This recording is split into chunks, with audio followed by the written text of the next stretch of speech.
This podcast is sponsored by nobody. Hey dudes, welcome to Splat from the Past, the only 80s themed horror sci-fi show where things can get totally radical. Now today I will be welcoming Mitchell Hadley. Mitchell writes a blog called It's About TV on itsabouttv.com, and he wrote a book about the golden age of television called The Electric Mirror. I heard him on TV Guidance Counselor with Ken Reed not too long ago and thought, oh, this would be a great conversation to have about the golden age of television of the 50s and 60s. So I'm having him on today to talk about all of that stuff. And I've listened to him on a couple shows, not just his, On Camera with Dan Schneider as well. And he's very articulate and knows a lot about television and like what was going on in America's value system at that time, and thought he would be a great conversation. Also, too, this Sunday, August 20th, I will be at the San Jose Comic-Con hanging out, visiting my friends and podcast guests, John Provost, Lori Jacobson, Miss Misery, and meeting icons of my childhood in the golden age of television like Jerry Mathers, the Beav himself, and also Chip and Ernie Douglas, Barry, and Stanley Livingston. So go check it out. If you're in San Jose, California, go check it out August 20th from 10 a.m. to 5 p.m. So yeah, here is my interview with Mitchell Hadley.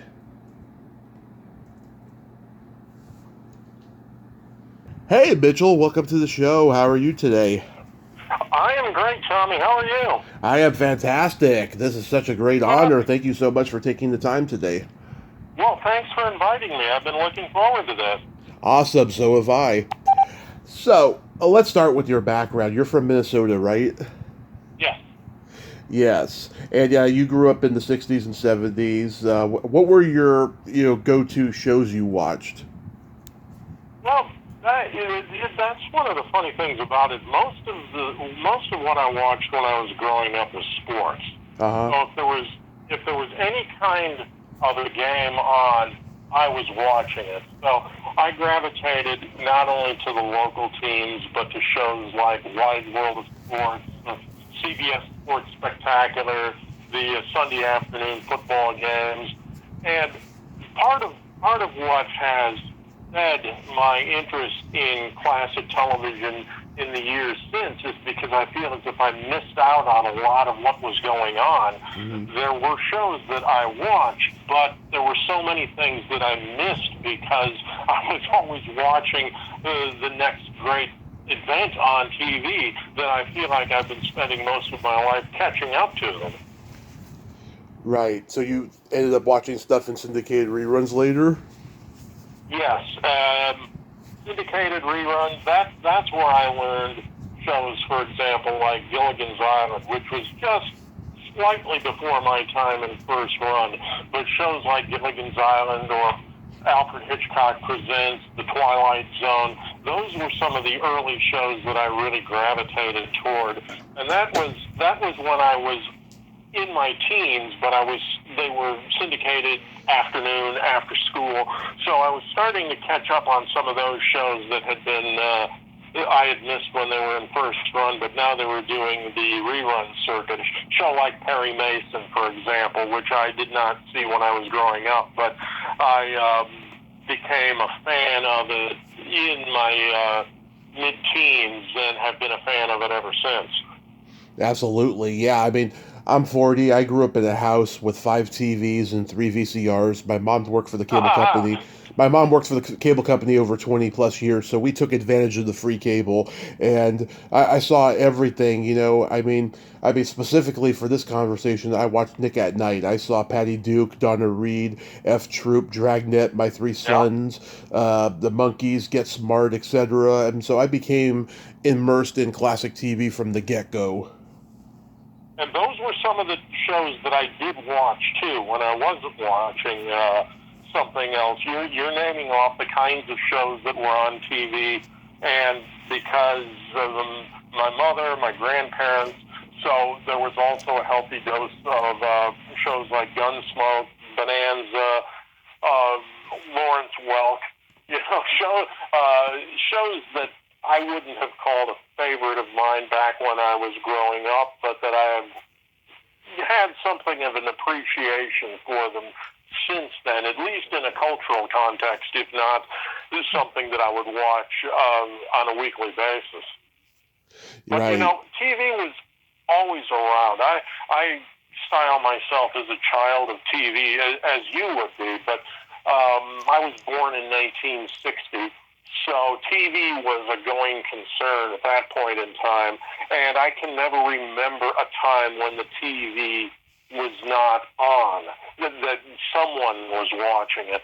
And so when I grew up, it was just something you took for granted, even at that point. And you have to really go back into the history of television and learn that that wasn't always the case, and that watching TV with your neighbors was an event. Going down to the corner bar and watching the fights on Friday night was an event. That wasn't the way it was when I was growing up. It was something that was more taken for granted, that it was already entrenched as a member of your household. Right, and you only had 3 networks, couple local channels, and that was it back then. And Yep. you had to go to a friend's house if you didn't have a TV of your own. Yeah, no digital, nothing. So when TV came to be, it was probably in the late '40s, right? And it was derived from radio. Yes, a lot of the early shows that were on TV were shows that came directly from radio. And a show like Dragnet, for example, started out in radio. Gunsmoke started out in radio. Right. So some of these shows had established themselves with an audience when they came over to television. Some of them were extremely successful on TV, like the shows I just mentioned. A lot of them, for whatever reason, just kind of disappeared. Either the stars of the show weren't the same on radio and TV, or the TV version didn't capture people's attention, or because radio is such a theater of the mind, you were inevitably disappointed when you actually saw what was going on, and these people didn't look like what you expected them to. Or in the case of the radio show Fibber McGee and Molly, where one of the hooks of the show always was this closet that McGee had that was overloaded with all kinds of junk. And anytime he opened the door, it sounded like an avalanche of things falling out of it. There was no way you could ever replicate that on television satisfactorily. So there were shows like that that simply couldn't make the transition.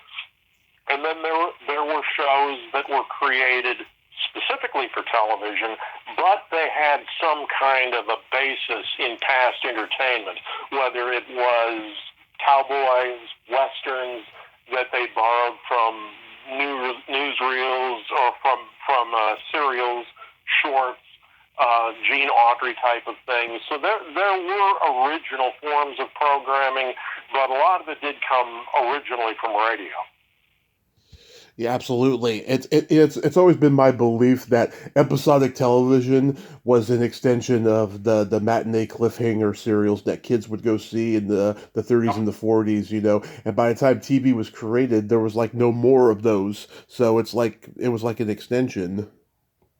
Yeah, the early television was definitely seen as a threat to the movie industry, and for that reason, the studios were very slow to have any kind of cooperation with television.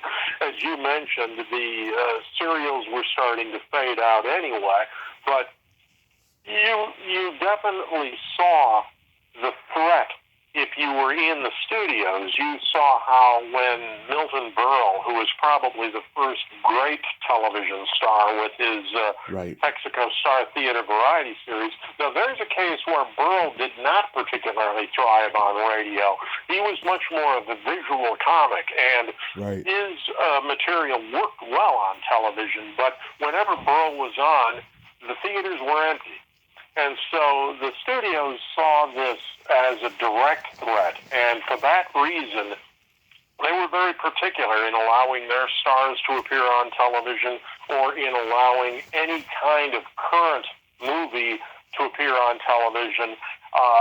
Even up until probably around 1960 or 61, when NBC's Saturday Night at the Movies premiered, Right. it was very unusual to see a movie that had been made in the late 50s on television. It was mostly from the late 30s on, but it was very difficult to see anything new on TV until the 60s. Yeah, there's the $1 billion movie, of course. But by the time I came around, there was the late night movie on our local UHF stations. I grew up in San Francisco. We had KBHK 44, and they would show a late night movie at like 2 a.m. or something. And I think in hindsight, that may be the older extension of the $1 billion movie in some ways. Yeah, I think that it's interesting that you mention that because I have been, one of the things I have on my website, I review TV guides every week. Oh, yeah. And I've done probably about 500 of them. Yeah. Looking at the content, looking at their relationship to the culture and things like that. But I bring that up because I've been spending some time with issues from Northern California in the late 60s to about 1970, and that's where you start to see things. You're right, the late show, the all-night movie, where you have movies running on a station from 10 o'clock until 7 o'clock the next morning, and it's great. One of the things that I think we have really lost with our advanced age of television is stations that show movies. Mm-hmm. And that's starting to come back a bit when you look at streaming services, when you look at something like Pluto or Roku or some of the other ad-supported stations that run movies. They're starting to learn that people don't necessarily mind having some commercials with their movies. Of course, that's what they were used to until the advent of something like HBO. But you look at local television at any time through the 70s, into the 80s, and you've always got your Friday and Saturday night movies, your chiller theater type things. Yeah. You have matinees on Saturdays and Sundays, and you have movies all through the week. And that was a great part of programming back then. It was magical. I look at the old promos on YouTube and I just think, God, I missed that, because I remember seeing the ABC Sunday movie when I was a kid, and I'd see that they'd show every James Bond movie all the time, and every movie from Disney and Paramount and all that stuff. Now, of course, there's Paramount Plus, there's Disney Plus. But back then, they were all on ABC because Michael Eisner started out working for ABC and then Paramount and then eventually Disney, so he had clout. Mm-hmm. And those movies were events when they were on TV too, because the turnaround time to go from the theater to TV was in some cases as long as 7 or 8 years. And you take a movie like 2001, for example, which took almost 10 years to make it from the theaters to television. So when that appears on TV, a movie like that, that's a big deal. You've got all kinds of advertising for it. You've got special sponsors. You may have limited commercial interruptions. But that was a special event. And people really took time out to make sure that they were going to see something like that. They couldn't get it on disc. They couldn't get it on VHS. And you didn't have anything other than HBO at that time showing movies. So if you didn't see it, you didn't see it. Yeah, it was crazy. How long was it before they figured out the only way that the stations were going to make money was through advertising of cigarettes and Coca-Cola and bath soap and all that stuff? Well, from very early on, when the pioneers of broadcasting, we can call them, the founding fathers of television, were looking at how this medium was going to be supported. And there were a couple of ways of thinking about it. One of them would have been to imitate the British way of television and have state-sponsored TV, which would be commercial-free, and it would all be supported by the taxpayer through the government to the network. And then the other idea, which is the idea that wound up catching on, was to mimic the idea of radio and have it be a commercial-oriented endeavor and have sponsors producing the programming that was on TV. Mm-hmm. So from very early on, it went to that mode, the idea that you were going to have commercials, that you were going to have sponsors, and that at that point in time, you actually had the sponsors responsible for developing the shows themselves. And again, that was based on the way it had been done with radio. So CBS, for instance, would not go through the process of having a cop show that had a pilot, that had a successful audience rating. Now we've got to go out and find some sponsors. We've got to sell some commercial time. That isn't the way it operated back then. You would have the sponsor, Procter and Gamble, for instance, who would have a relationship with an ad agency. The ad agency would have people working for it who came up with the concepts and contracted the stars and did the show, and then the agency would buy time for the sponsor on the network and air that show in that time spot. So you had one sponsor. The sponsor was responsible for the programming, and if they got a better deal from some other network, they would just pick up the show and move it and their sponsorship to another network instead. Wow. Yeah, and then, of course, now the sports shows, the sports that's on TV now is completely dominated by advertising, and I think that has to do with maybe the growing of capitalism in America, because it didn't seem like the networks were hung up on it back then. It's hard to tell what exactly the relationship was without getting deep into the weeds on it, but the sponsors had a tremendous amount of control over the shows that they sponsored. I think if you take the famous example, the one that most people might be familiar with, Rod Serling developed the Twilight Zone in part because of the sponsor's interference in other shows that he was writing. So if you had a submarine drama, a British submarine in World War II, and you had the crew taking time out, if that show was sponsored by a coffee company, the British crew couldn't have tea. They had to have coffee. And if you were writing a show about World War II, about the Holocaust, and it was sponsored by the gas company, there could be no mention of the gas chambers, of the horrors that the Nazis were doing that way. You had to be very vague in your outlook on it. If you had any kind of controversial element to the show, if you had black entertainers on the show, it wouldn't be shown in the South. The sponsors were very sensitive toward that. If you had a particular political message that might be contained in the show, the sponsors would be very concerned about that. So the sponsors exerted a tremendous amount of influence, perhaps even more influence than the networks would come to have, over what the content of the show would be. As we got away from that, and as the networks began to exert control over the production and development of their series, then that responsibility shifted to them, and they had their standards and practices people working on it. But they weren't concerned about the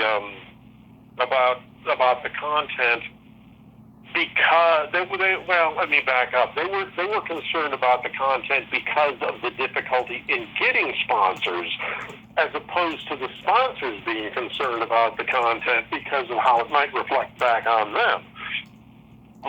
So in reality, there has always been a strong link between the advertiser, whether producing the show directly or simply sponsoring it.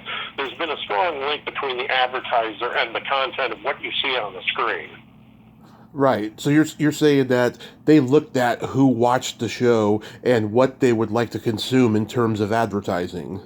Yeah, they have, and they want to make sure that their shows appeal to their audience. It wasn't nearly as sophisticated as it would be now, but there were certain types of themes that you would want to have. If you had a show that was appealing to a family, something like Father Knows Best or Leave It to Beaver, the Donna Reed Show, you're going to have certain sponsors backing those shows whose products were primarily geared toward family or oftentimes toward the woman of the house, the homemaker, the products that are specifically geared toward them, whereas a show like Dragnet would probably have a different type of audience. There's where you come into the tobacco companies being more prevalent in the sponsorship, or you might have more to do with cars or beer companies or things like that. So I think that there are more commercials on TV now than there ever were. You look at the average time of an hour-long drama in the 1950s and 60s was anywhere between 52 and 54 minutes out of the hour being the program. Nowadays, it's probably closer to 46 minutes. So you've seen a dramatic increase in the number of commercials. You've also seen a change in that a lot of sponsors go through ad brokers. So when you see people wanting to launch various boycotts against the content of what they see on TV, it often doesn't do any practical good to boycott the advertiser because the advertiser had nothing to do with selecting the show they were going to be sponsoring. That was all done through brokerage. So the sponsors aren't responsible for that content now. It's true, if you have a show that's so controversial that nobody will sponsor it, then you got a problem. But you don't have the direct relationship between sponsors and programming that you used to have. Yeah, I remember 30 years ago, I rented a VHS tape of the Burns and Allen Comedy Hour, and the original commercials were on there because there was only two of them, you know, and they looked like they were part of the show. Yeah, they looked like that they were being done there on the stage too, you know. Yep, and that was another one of those carryovers from radio, is that the commercials were often part of the show, and you would have the commercial spokesman as members of the cast, kind of informally, but they would appear during the show, and the characters in the show, the regulars, would interact with commercial spokesmen, and so effectively the commercial was part of the show itself.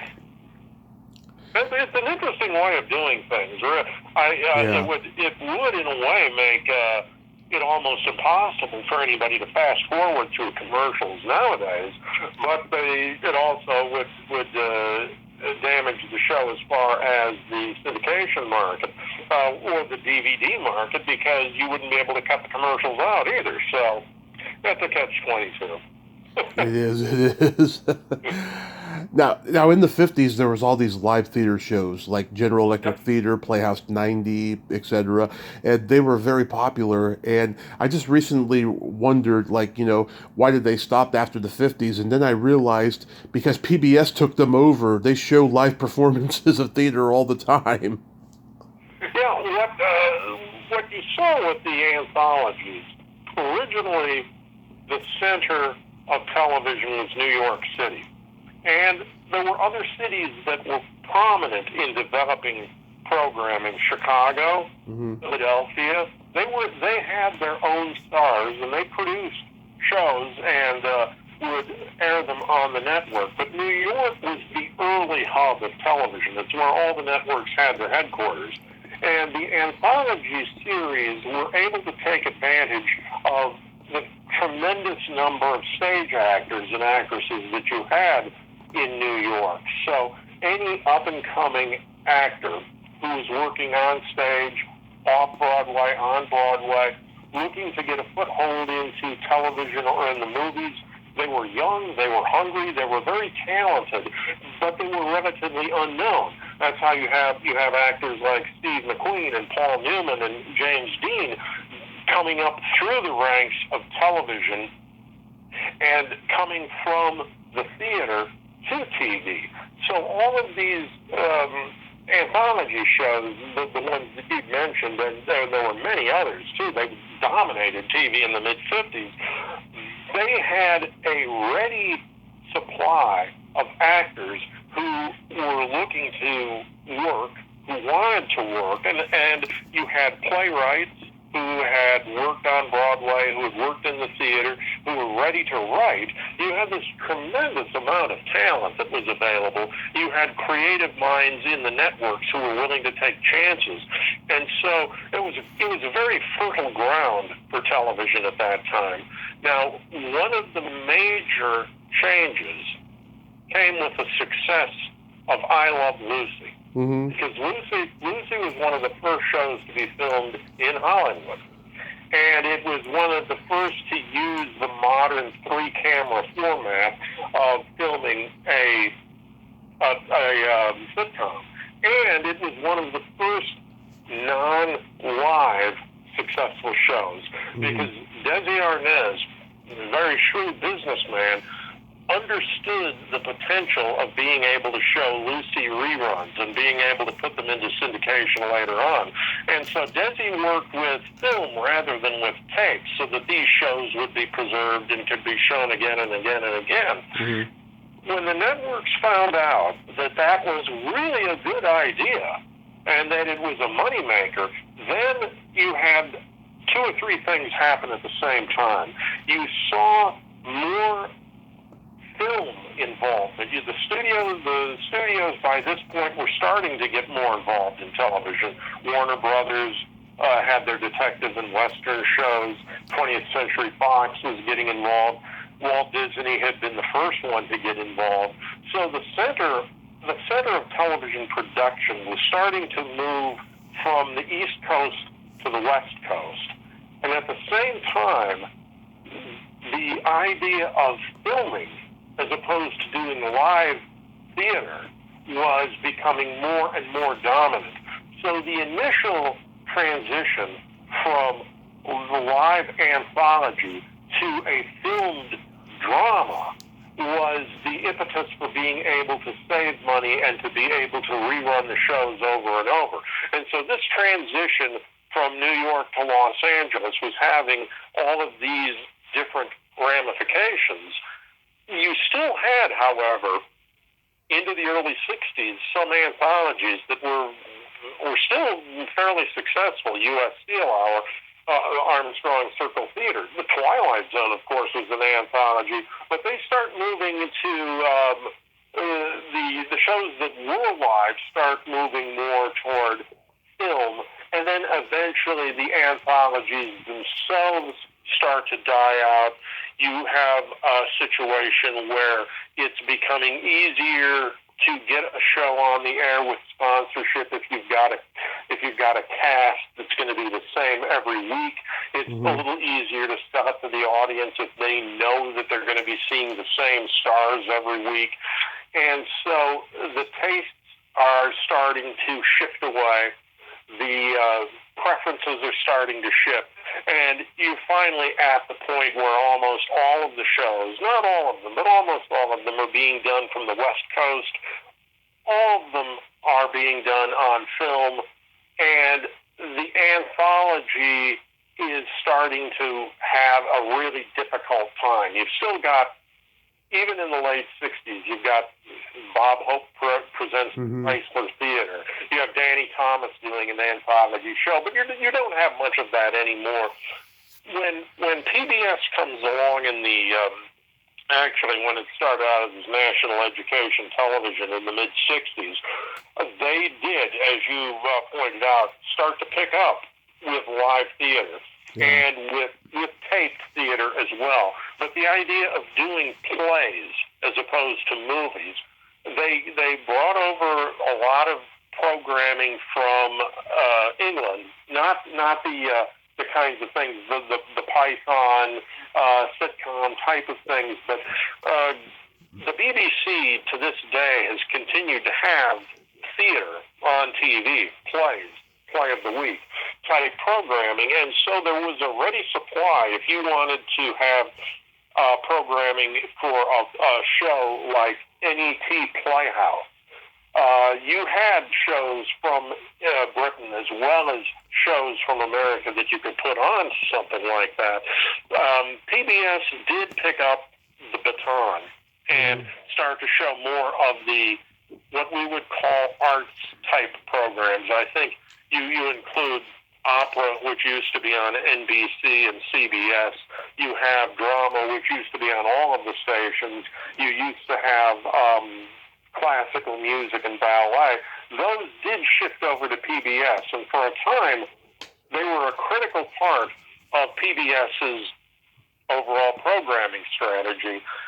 That has ceased to be the case, I think, as well. You don't see much of that on anymore, and as is the case with so many things, it's because as government funding to PBS was cut back, and PBS became more dependent on viewers like you donating money.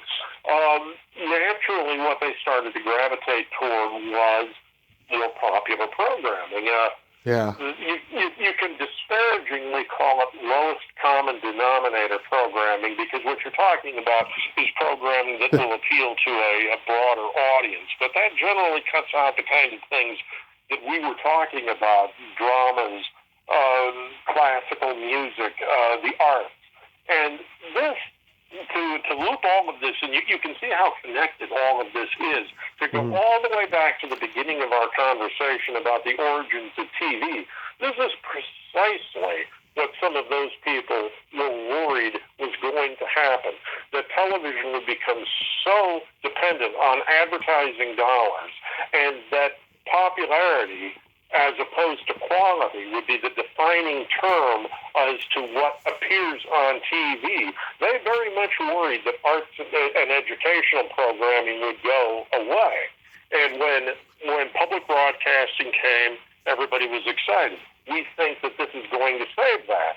When cable TV came along, everybody was excited. We think this is going to save that. When niche networks and streaming came along, everybody was excited. We think this is going to save it. It never does.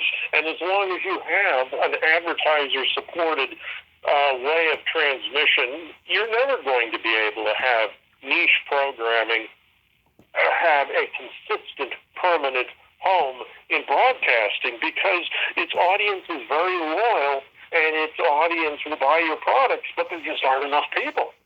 And frankly, as somebody who loves that kind of programming, I would love to see more opera and classical music and drama on TV, but I'm old.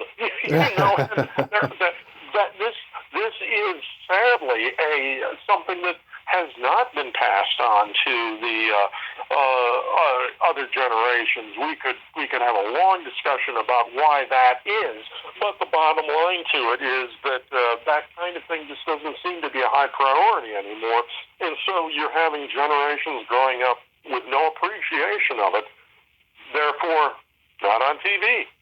Yeah. Now, the 50s began the myth of innocence in America with the sitcoms, but the squeaky clean sitcoms, and showing that everything is all right and you can grow and learn and overcome obstacles and all of that stuff.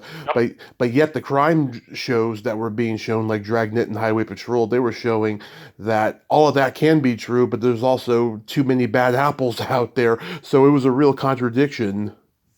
Yeah, it's very interesting, because there was a movement in the 50s when Congress was investigating juvenile delinquency. There was an investigation into the relationship between juvenile delinquency and crime and television. And one of the dichotomies about television is that if you show crime dramas, you can inadvertently start to make crime look appealing because you're presenting the anatomy of a crime. And there are going to be some people out there who will watch it and think to themselves, well, this is what they did wrong. I would do it differently. There are other people who would look at it who've already done some time, maybe, but they would look at it, so I'm told, and think, wait a minute, I had to do more time than this person on TV did. And so you have all these strange objections that are coming up from the congressmen that are involved in investigation. And so you're actually having the idea that the crime shows, although they show that crime doesn't pay, are not necessarily discouraging crime. And you're having these shows that are having a more violent content, a more adult content, we should probably say. And they're worried that these are affecting the way kids are thinking. They're getting inured to violence. They are starting to imitate what they're seeing on TV. Same conversations we have today, but those go back almost as far as TV is gone. Absolutely. And I just realized something the other day. All the guys who starred in crime shows and westerns in the 50s, they were all character actors that played fifth billing in iconic studio films, but played the lead in B movies that kids would go see for a quarter those days. And yet, nobody knew who they were until their TV show started. Guys like Raymond Burr, Robert Stack, Brian Keith, Chuck Connors, Richard Boone, Craig Stevens, John Forsythe. Nobody knew those guys before their TV show started, and now when you bring up their names, the TV show that they were on is what you think of first. That's like the power of TV. Absolutely. Well, and that I'm glad you mentioned that, because one of the things that has interested me about TV ever since I started to really study it as a historian would is that TV is the most intimate communications medium. Unlike movies, TV comes right into your home. And when TV was catching fire with the public, there was this understanding amongst the networks and the stars that they were almost like invited guests into your home. And people kept that in mind when they did their programming, that there was this relationship between the TV star and the viewer that was not the same as it was with the movie star and the viewer who had to go into a theater to see them. It was not quite the same as it was in radio, where you could hear but not see the person. So you had invented a completely different medium with a completely different relationship between the people on the screen and the people watching. And so you're absolutely correct that you have this brand new medium, and you have people who are understanding inadvertently perhaps, or just instinctively, how to take advantage of that medium. Raymond Burr gets put into a perfect vehicle with Perry Mason, or Craig Stevens as Peter Gunn, and boy, it just pops. And for some reason, you look at them, they were never big stars, big leading men in the movies, but they fill up the screen just wonderfully on TV. Even Lucille Ball is an example of that. She was successful in radio and did movies, but nothing like the kind of popularity she had when she moved to TV. Right. And then, there were old movie stars like Fred MacMurray, Walter Brennan, Richard Basehart, Yep. Henry Fonda, all turning to TV and opening up new generations of fans. I mean, Henry Fonda's show didn't last, more than a season, The Deputy, but all the old actors were turning to television. And John Wayne, he absolutely refused to do a Western series. He thought that there was no effort in making a TV series. Yeah, that was one of the concerns that a lot of the stars had as they started to do TV, was that they felt it was a different form of entertainment. It wasn't like movies. Perhaps there wasn't the attention to detail. Perhaps there wasn't the depth of the script. Perhaps it was because you were reducing the large screen to the small screen. But they felt that there was an artistic come down in doing it. And some of those stars would thrive in different kinds of shows where perhaps it's a smaller set. Somebody like anybody who was in a sitcom, or who is in a police series, again, where you're dealing with a confined space. Oftentimes, the space that has the police station, the office, that kind of thing. So an actor like Robert Taylor, who did a lot of movies, was highly regarded, big star in movies, but he successfully made the transition to television in a police series called The Detectives, because it fit his work style and it fit the expectations he had for the medium. And, you mentioned Fred MacMurray, of course. MacMurray had this reputation from the movies as a real heavy.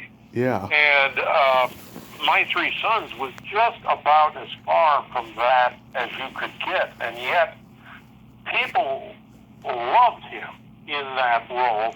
And without ever turning their backs on the movies he was in where he played the heavy. So that was very unusual, is that he was still very popular and very well regarded as a heavy in the movies. But when you put him onto a Disney movie, a Flubber, Nutty Professor, that type of thing, or when you put him into My Three Sons, Absent-Minded just had such a warm feeling toward him. Oh yeah, the Absent-Minded Professor, Shaggy Dog, all that stuff. Mm-hmm. Yeah, you find it hard to believe that he's the same guy that's consorting with Barbara Stanwyck to murder her husband. It's wonderful to see that transition in an actor. Absolutely. And then, too, back in those days, you either had to be a movie actor or a TV actor. And if you did movies during your hiatus, they were either B action, sci-fi, horror movies, or they were TV movies of the week. And there were guys that at the time thought, TV was going to be their destiny, and then they became movie stars. Lee Marvin, Steve McQueen, James Gardner, Charles Bronson, Burt Reynolds, they all started on TV, and then they became movie stars. Yep, and Clint Eastwood. Yep. Yep, great example. But yes, many of the stars that were in television in the late 50s, early 60s, they're looking at it and hoping to be able to get into movies. And then there are others, as you say, who are just in television, and whether they go off and make the spaghetti westerns like Eastwood did, or whether they have the opportunities to do some really choice dramas, as I suppose you could use Denzel Washington as a more contemporary example of that. Oh yeah. I don't think anybody would have watched St. Elsewhere and could possibly have imagined Denzel Washington would wind up having the career that he did. Not because he wasn't good, but he wasn't the star of St. Elsewhere. He wasn't one of the big names on there. There were actors who were much better known than he was. I don't think that, unless you were looking at him as you could with somebody like Steve McQueen and say, this guy's just got too much charisma to stay on TV for too long. And boom, there they go. They get their break, and they become a completely different big star than what you might have expected from their careers. Yeah, or like Friends. They all did movies during their hiatuses. I think Jennifer Aniston has like the most success out of all of Yeah. them. Now. But like, yeah, I mean, Michael J. Fox in the '80s, Tom Selleck on Magnum PI. He did movies during hiatus. Yeah, Hmm. I mean, some Yeah. people got lucky. Some people did Yes, get lucky. Selleck is interesting too because he didn't become. I don't think you would call him a big movie star, and yet he made some very successful movies, very popular movies. Oh yeah. Three Men and a Baby type of things. So Selleck didn't become an Eastwood type of star in the big screen, but he had a very successful big screen career, I think. Yeah, it was decent, I think. So you mentioned earlier about the horror hosts and stuff. Is it Hmm. safe to say that Vampiro was the first like horror host? Yeah, one of the very first, it seems. I remember running across her in a story that they were doing in TV Guide in the mid 50s Yeah, about horror hosts, and she was mentioned in that. So if she wasn't the first, she would have been one of the first, and certainly one of the first to develop a large following, precisely because of the market she was in. But every city, I think, maybe not Minneapolis actually, where I grew up, but most major cities had a horror host that people lived and died with and identify with. And you tune in to Chiller Theater every Friday or Saturday night, and it was great. And it's another one of the things that we have lost with TV the way it is now, because you simply don't have that kind of programming on local stations anymore, where you have the ability of an entertainer to move from being a local star to a national star. If you ever see anybody in a local station making it big time anymore, it's news people. But you don't see acting talent graduating from from local TV to the networks anymore. And I know that's getting a bit aside from what you were talking about with the horror movie hosts, but those shows are such a great example of how the local station used to have its own brand of entertainment, locally made, that it would go that it would have such an appeal to local viewers rather than everything being on such a national scale. yeah, and also too, it's become kind of an art now to be a horror host. So many people are starting their own streaming horror hosting Yeah. shows. I'm friends with a lot of them. They've been on the show and stuff. But like, yeah, I mean, I interviewed Vampire's niece, and she told me a really a funny anecdote when she was doing her show at ABC. Johnny Carson, I think, was on the Steve Allen show or something at that time, and he made a pass at her, and she rejected him. And 25 years later, she begged his people at the Tonight Show to let her on, and he wouldn't do it because he held such a grudge. That I can believe. Yeah. Whatever. But yeah, you know, and I think that those interviews, the people that you talk to, whose mothers or fathers or relatives were on these local shows, can always talk about how strong the bond and the relationship was between them and the viewers. Mm-hmm. It's really great, and I'm glad to see with the horror hosts, for instance. Although horror movies aren't particularly something that I watch a lot of, but Right. I'm really glad to see how podcasting and working with YouTube and videos and doing shows that way. I'm glad to see that kind of creativity coming back and developing its own audience where it doesn't have to be as big. You maybe don't have to monetize it to the extent that you do if you're trying to get on even cable access Oh programming yeah. anymore. That's where a lot of it is nowadays. Yeah, that Mystery Science Theater 3000 started out as a local show on channel 29, I think it was, or channel 23 in I think in Oregon, right? St. Paul. Yeah, Mystery Science Theater started out in Minnesota. Oh, okay. And I will say I'm very proud. I saw the very first episode when it was on TV on Thanksgiving night. But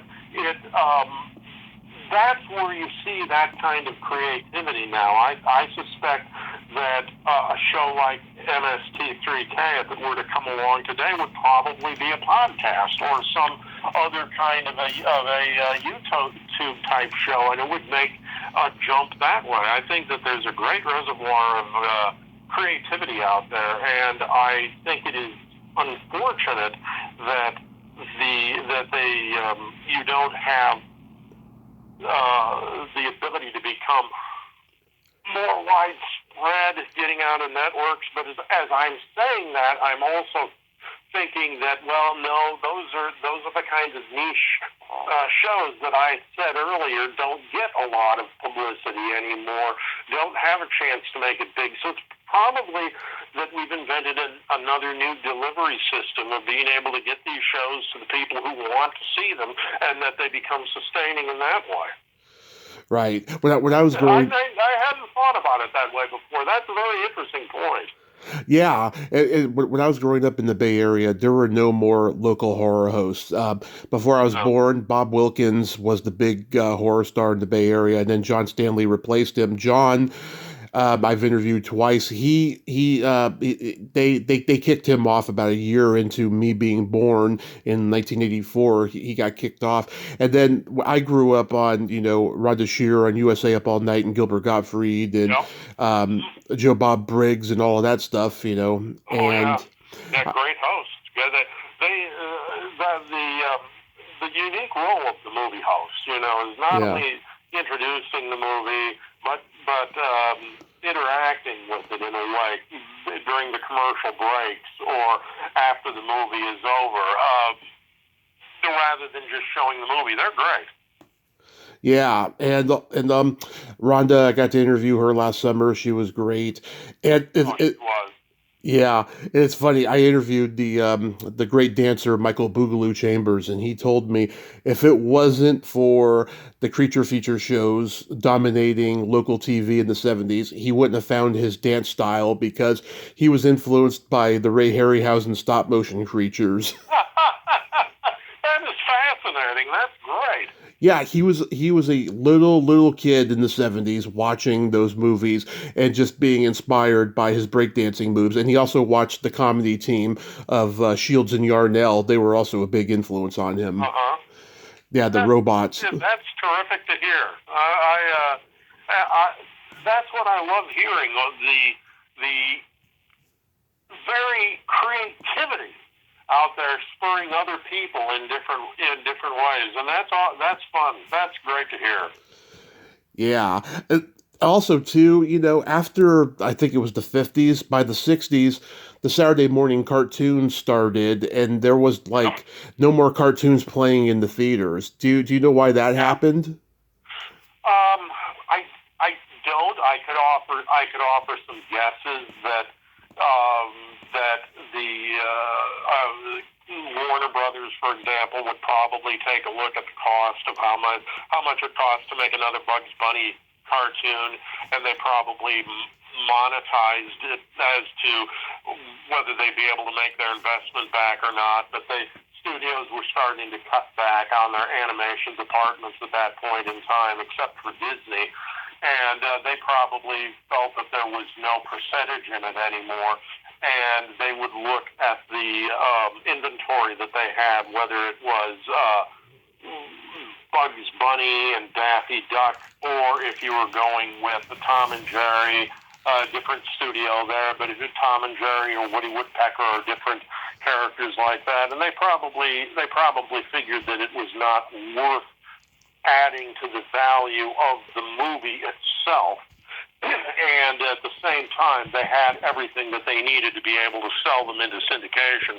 I would guess, too, and again, these are just guesses, but I would guess that as movies started to get longer and longer, the theater owners were looking at it and saying that they wanted to be able to maximize the number of showings that they could get on a daily basis, and so they looked at cartoon shorts as taking up the time that it might if you lump the time together, you might be able to run and get one more showing of a movie and get more paid admission that way.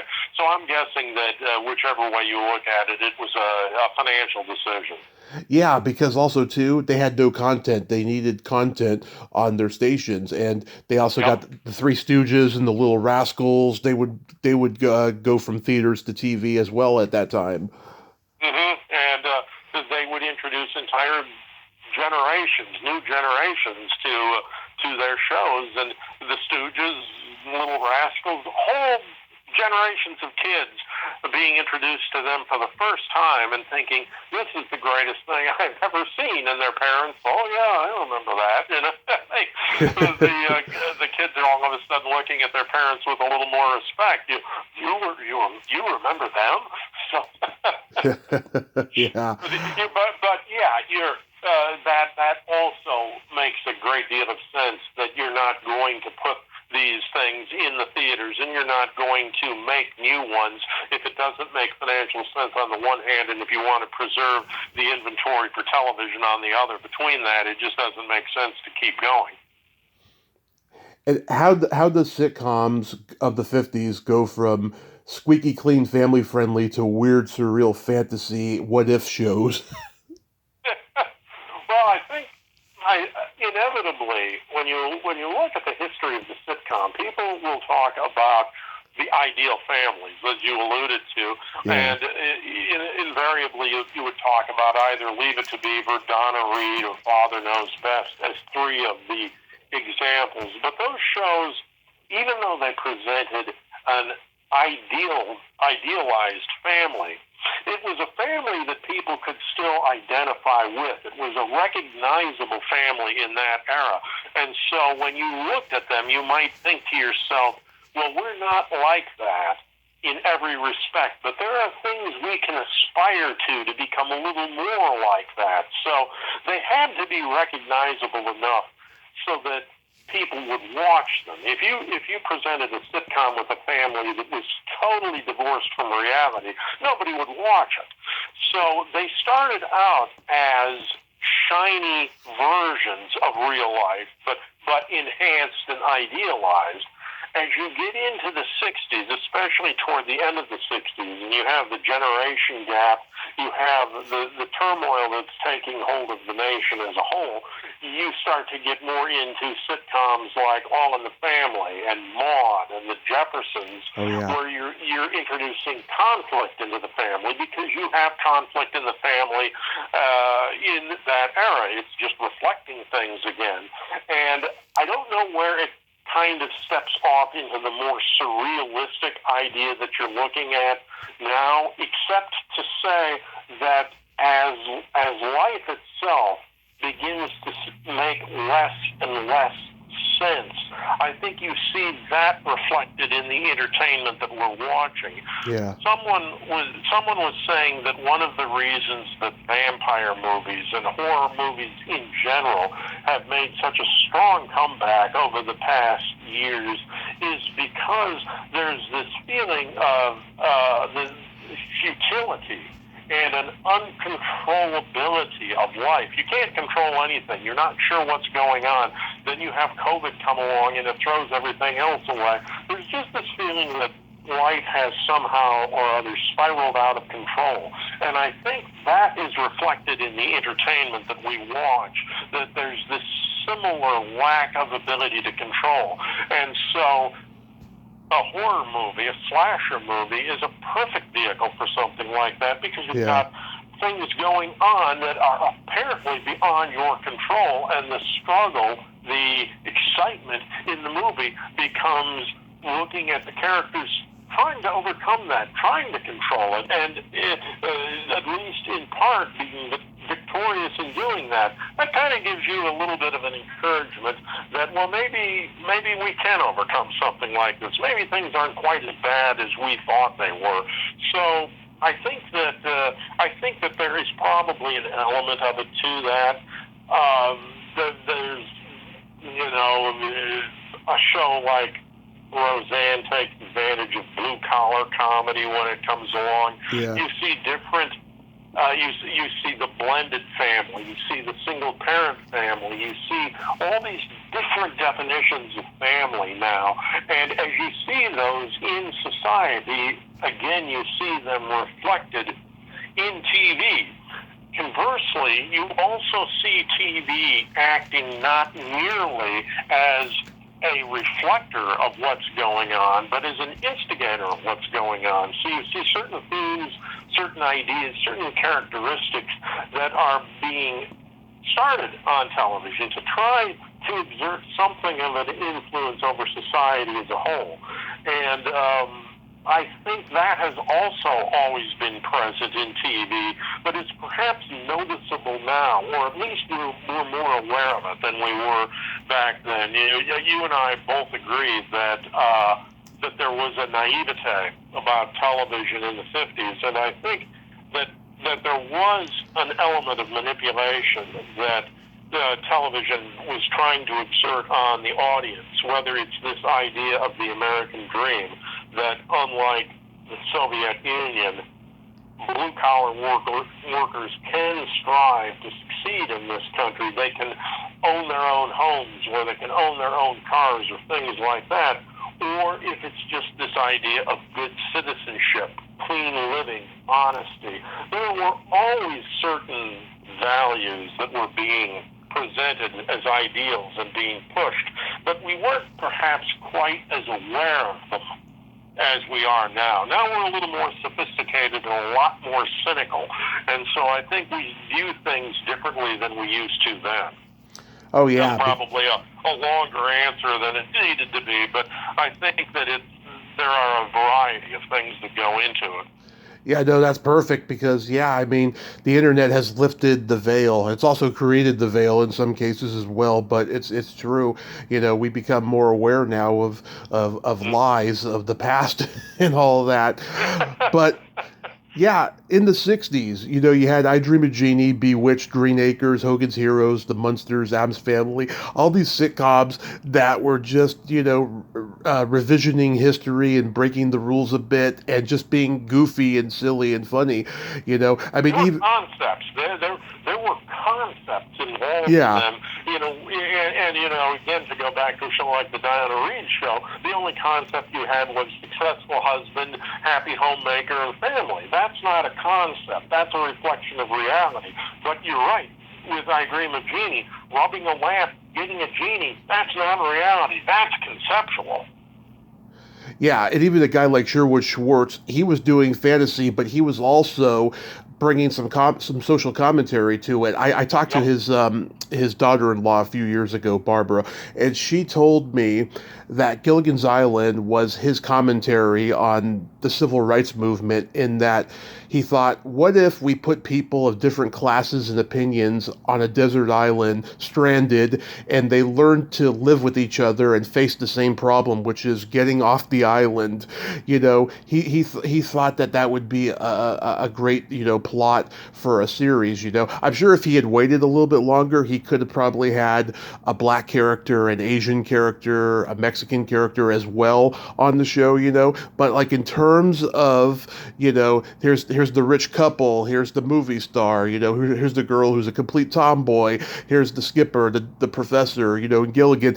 That was just a great way of showing all these different personalities of people who have to learn to tolerate each other, you know. Yeah, and I think that's a point, an excellent point that people sometimes overlook.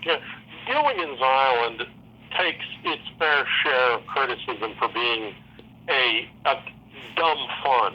And yeah, on one level it is dumb fun, but as you pointed out, as she pointed out, that show was a lot smarter than you at first see it. And it's a show that you can watch in different ways, depending on your age, depending on the times, depending on your station in life. That show takes on multiple meanings, and I think one of the reasons it never gets old is precisely because of that. You can watch it when you're 12 in one way, and in your 20s and 30s and in another way. You watch it one way in the 60s, you watch it another way in the 90s, and that to me is a definition of a good television show, is a show that can present differences to you, almost like some of those holograms that you see where, depending on whether you stand in front of it or to one side, you get a different picture of it. I'm not trying to read more into Gilligan's Island or into some of these shows than there is. Yeah. But I'm also saying that you're doing a disservice if you simply pass it off as dumb fun, because there's more to the show than that. Yeah. Like, the Brady Bunch is a blended family, but yet everyone wanted a family like them. And the Partridge Family had a single mom. I don't even think that had ever been done before on TV before that show. Yeah, that would. I'm trying to think back that I don't.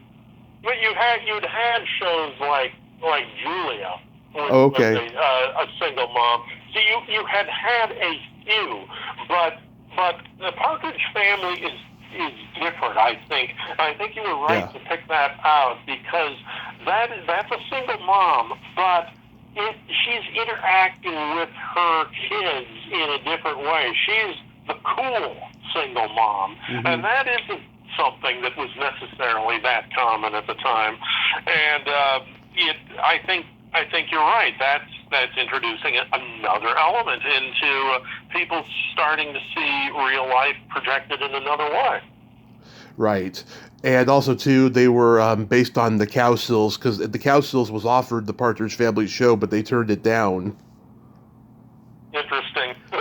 Yes. I remember the Cowsills, too. So I wonder how they felt about that after the fact. Oh, I've talked to Bob and Susan. I think at the time they were like, are they making fun of us? But now I think they pretty much embrace it, because they're like, that's not us. We're us, Yeah. Well, go ahead. What's interesting about, I was just going to throw this out, is that in talking about how these shows reflect back on people, and especially what you were talking about with how Schwartz was introducing different elements. A few years ago, I was talking with Joseph Benty, who worked at CBS News in the 60s. I was interviewing him about the assassination of Robert F. Kennedy on the 50th anniversary, because he was one of the newsmen who had covered it as it was breaking news. We got off into talking about some other things, and one of the things he mentioned was how television had used commercials as an initial way to be able to start to change the perceptions that people have. And we've talked a lot about commercials and advertisers, but he was looking at this from a different angle, and he was talking about how when Coke, for example, it's the real thing, I'd like to teach the world to sing, and you had a multicultural, multiracial group of young people in this commercial, and he was citing that as an example of how they were trying to change people's way of thinking. Now, they weren't trying to indoctrinate them, but they were trying to change the way they were thinking, to think that if you could share a Coke and a smile with somebody who is from another country or another racial or ethnic group, or anything like that, if you could share a Coke with them, maybe you could share other things with them as well. And this is coming from a time when it's in the mid to late 60s, where you would still have letters to the editor in TV Guide from people in the South who would complain about entertainment variety shows that had black performers on them, or they would complain about shows that portrayed blacks and whites together. And it's eye-opening to see it as blatant as it is. And I don't want to suggest that everybody in the South felt that way, but I am saying that there were people who actually felt that it's okay for black singers and dancers, but you can't have black actors on a show. And you would get letters from people in the military who had been stationed in the South, but who might have been from the North, and would talk about their struggles to try to get beyond the environment that they saw themselves themselves in when they were in the South, how alien it was to them, because Southerners had this different concept of things. And I think that television has played a role in overcoming some of those prejudices, or at the very least just broadening people's outlooks. Maybe they weren't prejudiced. Maybe they were certainly isolated. Maybe that's a good word for it. They were isolated, and I think TV widened their horizons. Oh yeah, I talked to an Asian actress recently who was in one of the Charlie Chan revival movies back in the '70s. She told me she was never offended that a white man played Charlie Chan because there was very few male Asian actors in those days. There was plenty of Asian women, and they were usually geishas or any kind of token Asian female character. But there was very few Asian male actors in those days, and very few of them could speak English, and could have played that role.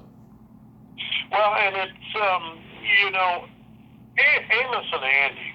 Yeah. Boy, talk about touching on a sensitive topic, and I don't want to go into it too much because, number one, I'm not necessarily qualified, and number two, I don't want to piss anybody off. Yeah. But one of the things you have to say on behalf of Amos and Andy is that it presented a thriving black economy, if you will. I suppose I'm trying to figure out the right way to talk about it, but they talked about a fully functioning black neighborhood, a black economy that they had, and it wasn't dysfunctional. It was functioning. Now, the idea of whether it was segregated, whether it was separate but equal, let's put all of that aside. But the point is that they presented something that was not violent, was not, there wasn't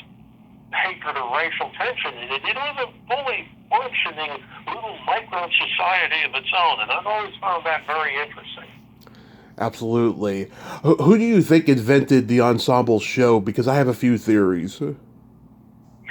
Oh, boy, and I'd like to hear your theories on that, really, because I have strong thoughts about ensembles, but going back to where they started, I'd like to hear what your thoughts are on that. Well, I believe, the seed was planted in movies like Around the World in 80 Days, right? And then Irwin Allen starts making adventure movies and eventually television. He was definitely a big contributor to the ensemble show.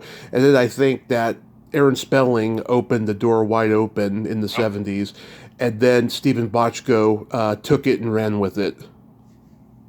Yeah, that makes a lot of sense to me. I was going to add one other element that you didn't have, which is the idea of an ensemble show being anchored by a big-name star who didn't necessarily want to have to work as hard as they did. Yeah. And so, for instance, if you look at the difference between Raymond Burr in Perry Mason and Raymond Burr in Ironside, he has a much more active supporting cast in Ironside than he does in Perry Mason. I don't want to say that they were stronger because his supporting players in Perry Mason were really good, but they're more active in Ironside. And by the time you get to his next TV series, which doesn't last for very long, it's called Kingston Confidential. And I don't know if it made it to 13 weeks or not. I may be doing it a disservice, but it didn't run very long. Point was that Burr was playing to the head of either a news wire service or a publishing company or something like that, but he had associates, assistants, people working with him so that he could drive the episode at the beginning, but then let other people do all of the heavy work. And I think that you targeted, I would agree with you about the role that Spelling and Bochco play in the ensemble cast, and certainly from the way they took them with the disaster movies in the 70s. I think that the other element that I would add to that would be the idea of established stars lending their names to shows, but allowing the bulk of the screen time to be done by a variety of people who would be working for them or acting in their stead. But it would always come back to them. Raymond Burr would always be the star of the show, but he doesn't log much airtime. I'll give you one show that I will throw out now that you've been talking about it. Mission Impossible. Oh yeah. I would say was one of the first great ensemble casts, because in that one every piece is just as important as every other piece, and they have to fit together like a machine. You can't have one star dominate Mission Impossible, otherwise it isn't going to work. I'll take it a step further. Maybe even the original Star Trek was an ensemble show. I think it started out that way. I think that eventually what it evolved into were the three stars, Kirk, Spock, and McCoy, and the guest stars. But I think that it comes I think that you can make a case that when you add in Sulu and Chekhov and Scotty and Uhura, all very important people, I think that comes very close to being a prototypical ensemble. I would only say that I think that Shatner himself overshadowed the rest of the cast, even Leonard Nimoy, although I really look at the show and I think Nimoy is the piece that Star Trek has to have to succeed. But I think that Shatner is so much larger than life, even in that show, that prevents it from being fully ensemble. But I think that as a protogenitor of an ensemble cast, I think you hit it on the head there. Yeah, not to mention they were both Desilu shows as well. Yep, good point. I overlooked that, but you're right, they are. I would contrast them to another Desilu show, which was The Untouchables. Oh yeah. Where you have outstanding guest stars in every episode, a number of guest stars, but Elliot Ness is always going to be the star of The Untouchables. And no matter how you look at it, no matter who else is in the show, Robert Stack is always going to be the star of the show. Right. And he had a lot of great guest stars on the show, too, of people who weren't known yet, you know. Ed Asner was on there, James Coburn, Barbara Luna. She told me her experience working on there and stuff. Yeah, a lot of great people. Great stars. And James MacArthur, Jack Ward. Speaking of 5-0, both of them were on there. And then you would have an episode where you would have somebody like Barbara Stanwyck, who did a couple of episodes on there where she was the star. And those were unusual episodes where Ness takes a back seat. But you have that nice mix of up-and-coming talent where you see them really becoming future stars, along with the occasional big-name star already that kind of gives you a change of pace. Absolutely. And of course, you know, Universal had their TV department, Review Studios. Paramount had Desilu, as I mentioned. Columbia had Screen Gems over at Sunset Gower. That was like where the Three Stooges did their movies back in the day. And you know, all of these studios had their own personalities in their shows, too. As you mentioned, Paramount, you've got these ensemble shows. Warner Brothers, on the other hand, you've got kind of the assembly line type of show where you've got 77 Sunset Strip, Bourbon Street Beat, and the Hawaiian Eye, and Surfside 6, and the Roaring Twenties. All five of those shows that have, in many respects, interchangeable plots. They're all detective series except the Roaring Twenties, which still has the mystery element to it. But they're all detective shows. They all have rotating lead members of the cast, and they have episodes that could easily be interchanged one with another. Then there are shows like Maverick and Cheyenne, and where you get Cheyenne with Sugarfoot and Bronco. And again, Warner Brothers would have their trademark, and all of the studios seem to have a particular type of show that they specialized in doing. So I read the Amazon sample for The Electric Mirror. I think it's very articulate, very riveting, and eventually I'll read the whole thing. Are you going to write a sequel?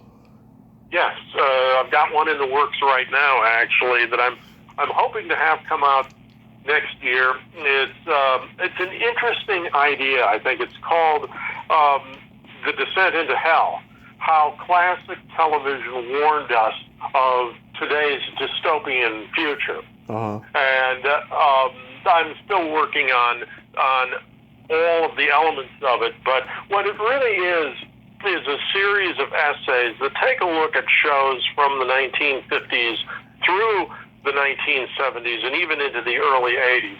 Most of them are in individual movies or plays. Some of them are episodes from regular series. Some of them are episodes from anthologies. But what they all have in common is that they all show an element of dystopia. And whether it is people becoming suspicious of their neighbors, or totalitarian governments, or some other element of what we would call today's Brave New World. And there are, I think, 3 episodes from Star Trek, from The Twilight Zone, a couple of episodes from The Outer Limits. There is a Star Trek episode, but then there are some of these Playhouse 90s that are involved, or Studio Ones. There are a couple of British shows that are very unsettling in terms of the kind of a future they forecast. And the premise that I start out with is that anybody who has been watching television over the last 40 years cannot be surprised by what has happened or what is happening. They can't, because if you're surprised by some of the things that we have seen, and if you watched television, you can't be surprised. I guess that's what I'm trying to say, because they warned about it every step of the way, from artificial intelligence to eavesdropping to identity changes. All of these kinds of things were prophesized in classic television, and so that's what I'm going to take a look at, is a dozen or 14 episodes or events on television, some better known than others, but all of them that prophesized a certain aspect of what we've come to see in the world today. Wow, yeah, I mean, that AI thing is just scary. I did not realize the dangers of it until I started listening to more people talk about it on podcasts and stuff, and it's just, it's frightening, you know? I mean, I guess if somebody who's an actor wants to retire, right, and they want to have their likeness, you know, spread around and stuff, that's fine, but just, you know, give them consent and pay them for it, you know? Well, and it's going to change things in so many ways, and I share the horror that you have about its potential, let alone what it can do right now. But not to make light of it, but one of the things I was thinking about was that it will take an entire trope that has been in TV for years and render it useless, and that's the idea of blackmail. Suppose that you are blackmailing somebody and you're saying to them, if you, unless you do what I want, unless you give me this money, or unless you vote the way that I want you to vote, I'm going to take this tape to your wife and show what you've been up to with your secretary. And the guy is simply going to say, well, I'm just going to tell her, well, that isn't real. That's not me. That's an AI creation of me. Oh, yeah. And you talk about it that way, and that's when part of the horror really comes into play, because you start to realize that it will be impossible to tell what's real and what's created. And I don't know what people are going to do with that, but you'll have a premise that you can have absolutely no way of being able to verify. And I don't think we've ever been in a situation like that. And that blackmail thing is just an example. But how can you blackmail somebody when people will look at pictures or videos or any other kind of potential blackmail evidence and simply deny that it's real? I don't know how you're going to get around something like that. And and once you can do that, I don't know what's going to happen. Well, I have two thoughts on that. One, I think this could have been a great Twilight Zone episode back in the day. Oh, yeah. And two, I think that we are going to see a lot of lawsuits in the future over this. A lot. I would agree with you there. I think that and there are going to be so many different kinds. Everything from using my image without my permission to putting me into a situation that I wasn't in to creating alternative truths. I mean, talk about a lot of lawsuits. Every one of them could be a different scenario. It staggers the mind. It's really disturbing, and hopefully there's going to be light at the end of the tunnel there. I hope so. You wrote a novel called The Car, and when I was looking on Amazon, before I knew it was a novel, I thought you had written a fan book about that horrible James Brolin movie, The Car. Some people would. I realized there was a certain hazard involved with that title, but what it boiled down to was that the car is the central character in the book, and I didn't see any better title for it. So. Yeah, I just like, wow, because everyone's writing, books about cult movies and stuff, and so I was just like thinking, yeah, somebody probably out there would make a movie about that horrible movie. I mean, I don't think I've ever met anybody who liked it or even loved it. So I was like, what? I could imagine you might be able to make a cottage industry about people saying, I could have done that story better than this. Yeah. So do you have anything upcoming you'd like to mention? Well, I would encourage people to check out my website. It's abouttv.com. There is new material on there every week. I work on, every week I take a look at an issue of TV Guide from this week in history, going back to sometime between the mid-50s when TV Guide came about, and usually into the 70s, although I will do some issues from the 80s. But I take an in-depth look at 5 or 6 things in that issue, whether it's the programs or the interviews, and really look at them in terms of their cultural significance or in terms of just pointing out a celebrity that maybe we had no idea was going to be a big star and they've turned out to be so, or vice versa. There are a lot of stories about people who were supposed to be the next big thing and you never heard from them again. But just looking at some of the shows, looking at some of the trends, and seeing how it looks in the passage of time. One of the things you find out is that almost all of the issues that you hear on the news today were issues 60 years ago. They've never not been issues. And I have a feeling if somebody from the 50s or 60s could be transported to our time. Now, obviously there are people who are alive then, me being one of them. But what I mean is, if you could take somebody from the 50s and just transport them to today without the intervening years, they would look at what's going on and they would say, you mean you haven't figured it out yet? You haven't figured out how to deal with these issues yet? You're still looking at them?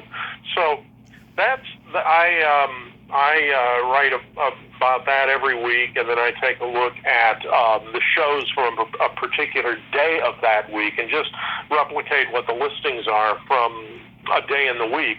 And then I write essays about certain cultural aspects, political aspects, but looking at classic television in my favorite way, which is to look at its cultural significance.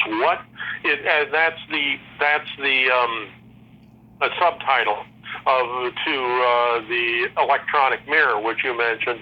The subtitle of that is how classic TV shows us who we were and who we are and everything in between.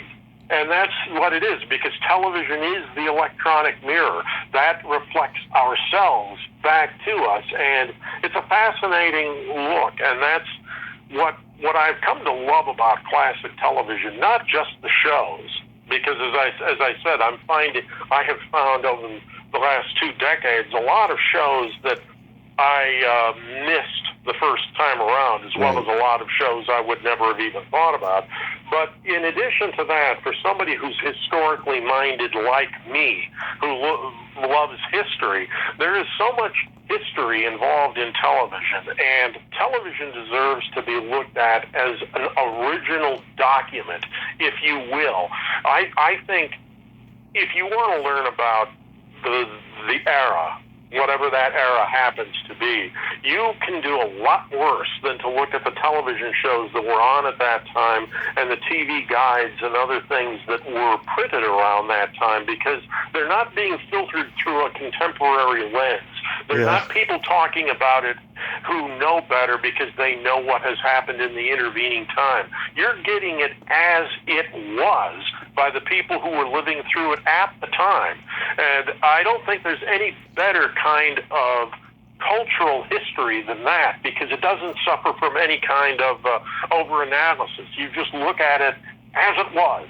And you look at the assassinations, for example, and I'll just point this out quickly, or else I'll be going on all night on it. But you look at the assassination of Robert F. Kennedy in 1968, and in the immediate aftermath of that, people pulled all kinds of violent shows off of television. All the networks looked at all of their shows, and they either pulled the most violent episodes of those shows off to show them at a later date, or in the case of a show like The Wild Wild West, they canceled it altogether as kind of a sop to the government, so that the government wouldn't start regulating the content of the shows.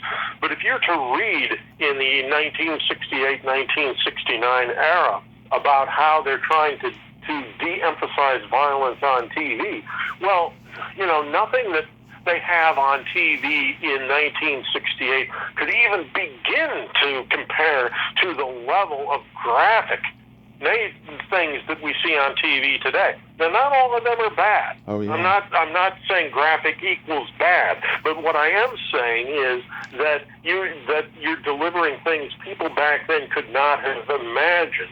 And so to listen to them talking about how to use television to influence the behavior of people, and then seeing how it actually turned out, is a fascinating type of thing. So that I don't want it to sound like what I write about is academic. If anything, it's what I would call a popular history. It's a lot of fun for me, and I think it is a lot of fun for the people who read it. But I would encourage people to take a look at that. And again, it's called itsabouttv.com. I have four new posts every week, so there's always new material going on there, as well as a huge inventory of over 2,200 articles I've written for the site over the years. I also link to different podcasts that I appear on, like this one, and like others where I get an opportunity to talk about individual shows or individual eras of television or particular aspects of classic TV, its history, like we've talked about today. And I keep people up to date on my books. There's The Electronic Mirror and the sequel that I'm working on right now, but also 2 novels that I've written. You mentioned one, which is The Car, which is kind of a existential mystery, and the other one is called The Collaborator, which is about it's a theater of the mind type of novel / play about the crisis in the Catholic Church and the struggle for control between liberal and conservative factions. So I always keep up to date on anything new that I'm working on there as well. Oh, it's a great website, and you're a great guy, Mitchell. Thank you so much for coming on and having this. I have enjoyed this tremendously, Tommy. I was afraid, listening to other shows. I knew at the outset, for example, I wasn't going to be anywhere near as interested as Kathy Kay was with her show, but I can't compare to that. I just felt, I'm gonna do my best. If I can't match up to her, at least I can go on trying.